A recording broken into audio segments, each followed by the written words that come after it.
Hi, I'm Bob Hill and I'm the president of the Church of Scientology Mission of Riverdale at 308 Broadview Avenue in Toronto. Today, our Sunday service is going to take up life after death. Why would I be interested in something like that? Well, it's also the celebration of the Christian Easter, and it's the end of Passover in the Jewish religion. All right.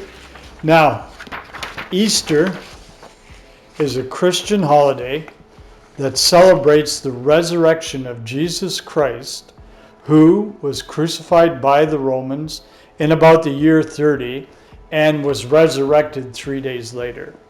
Now, when we talk about this, that resurrection basically gave hope to man that he was a spirit.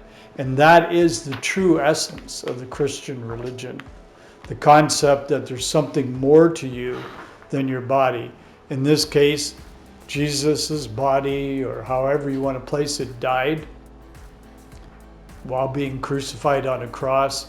But then he was resurrected in that spiritually he became obvious and he was strong enough so that people would see the image of him. Now, Easter is a very old word, and the theory is that it came from an older German word for east, which comes from an even older Latin word for dawn. Interesting, isn't it? In spring, dawn marks the beginning of days that will outlast the nights, and those dawns begin in the east. So that's what Easter is defined as. Now, in the Jewish religion, you have Passover. Hebrew Pesach or Pesach in Judaism.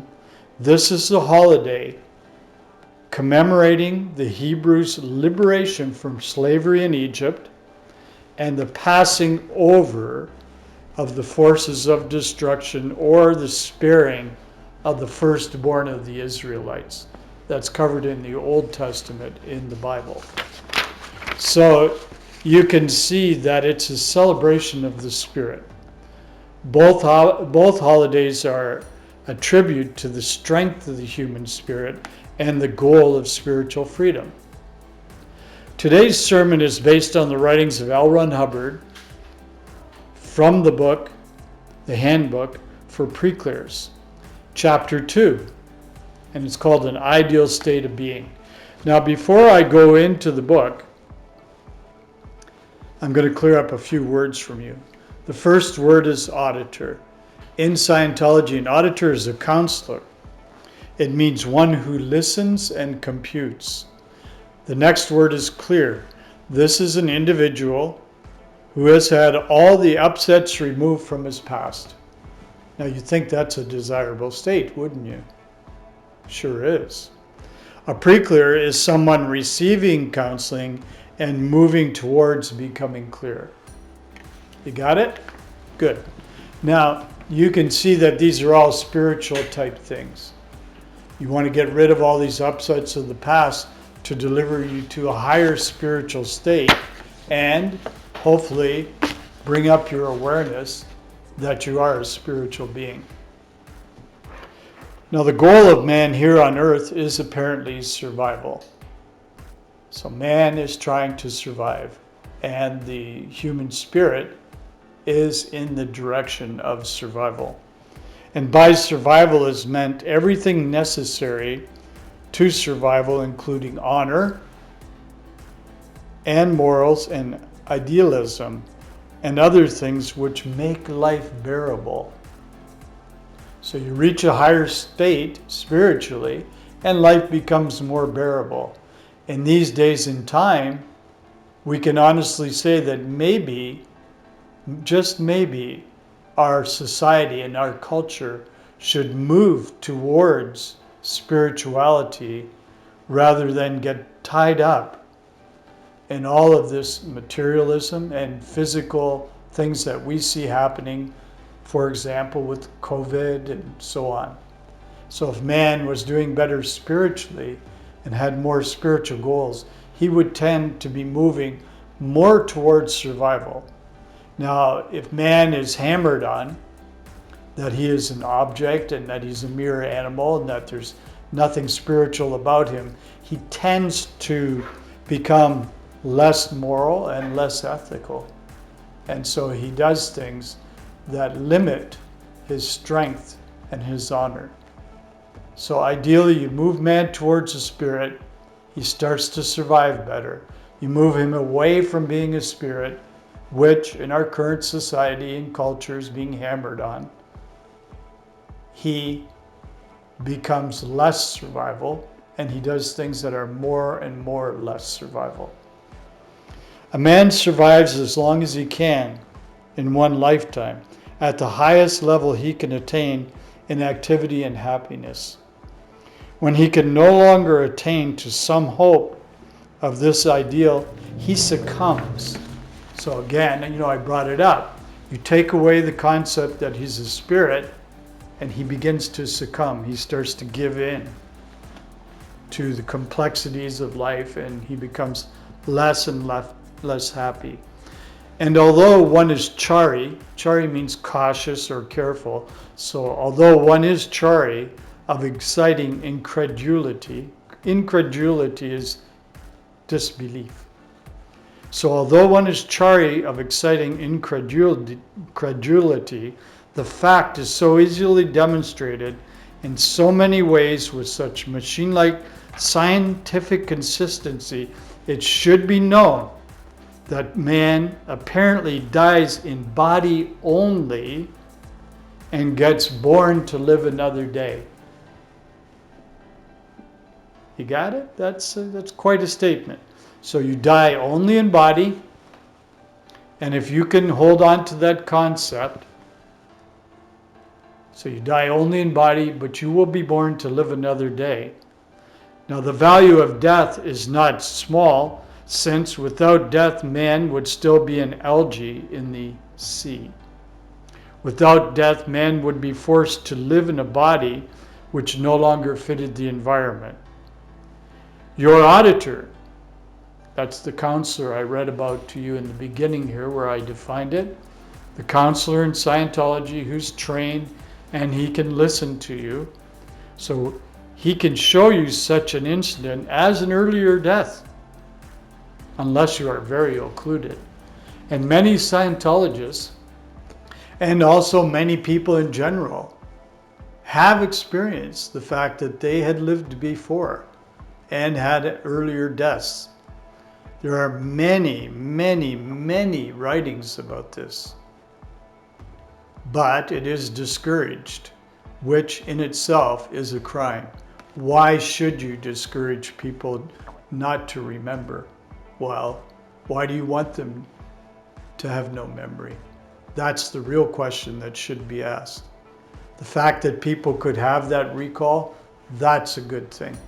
You actually want to encourage them. Why? Because it enforces the fact and gives him reality that he is a spirit. Take it away, he's no different than one of the dogs running down the street. Death has lost its sting in this new science and is seen to be rather practical after all. It's a personal thing. We don't sit around in Scientology, obviously, and talk about death in our past lives.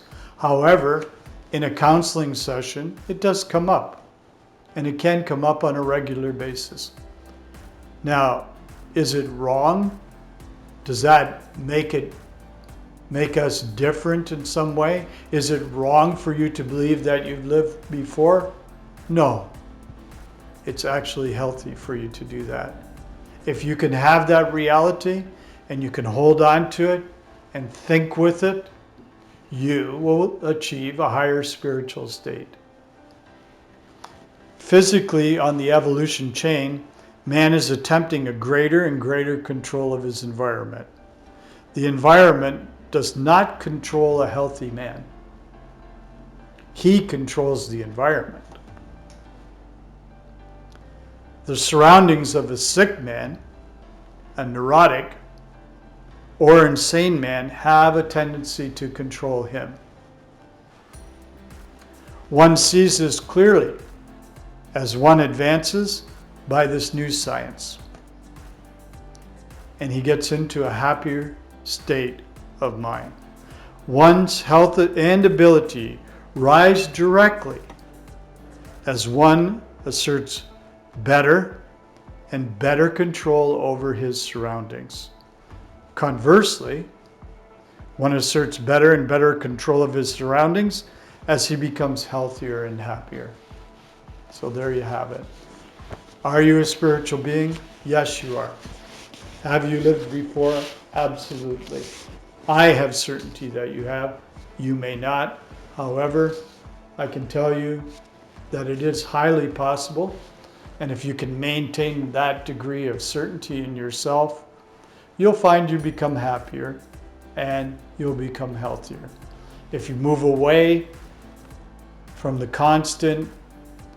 constantly being told you're a body and you're going to die and oh my God, you're going to go unconscious or whatever, you may not feel very happy. However, if you look upon it as you have a body, the body will age, it will die, but you will keep going because you're a spiritual being, then you have at least a chance and you have hope.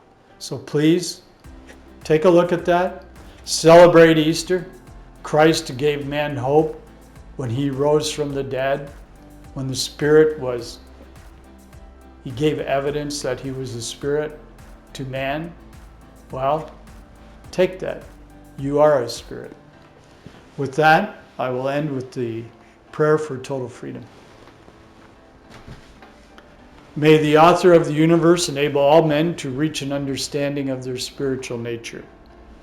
May awareness and understanding of life expand so that all may come to know the author of the universe, and may others also reach this understanding, which brings total freedom. At this time, we think of those whose liberty is threatened, of those who have suffered imprisonment for their beliefs, of those who are enslaved or martyred, and for all those who are brutalized, trapped, or attacked. We pray that human rights will be preserved so that all people may believe and worship freely, so that freedom will once again be seen in our land. Freedom from war and poverty and want, freedom to be, freedom to do, and freedom to have. Freedom to use and understand man's potential, a potential that is God-given and God-like, and freedom to achieve that understanding and awareness that is total freedom. May God let it be so. So that's today's sermon here at Easter. Please take a look at the fact that you may be a spiritual person, that you are spiritual, and truth be told, you may have lived in the past. You may have had other lives. If that has crossed your mind, please do not invalidate it. Please accept it. And with that, give yourself hope in that you are not just a body. Join us next week for our next Sunday service. I hope to see you there. Have a happy Easter. At the end here, you're going to see online where you can get a copy of this book that I read that from. It's called The Handbook for Pre-Clears. Have a great day. See you later.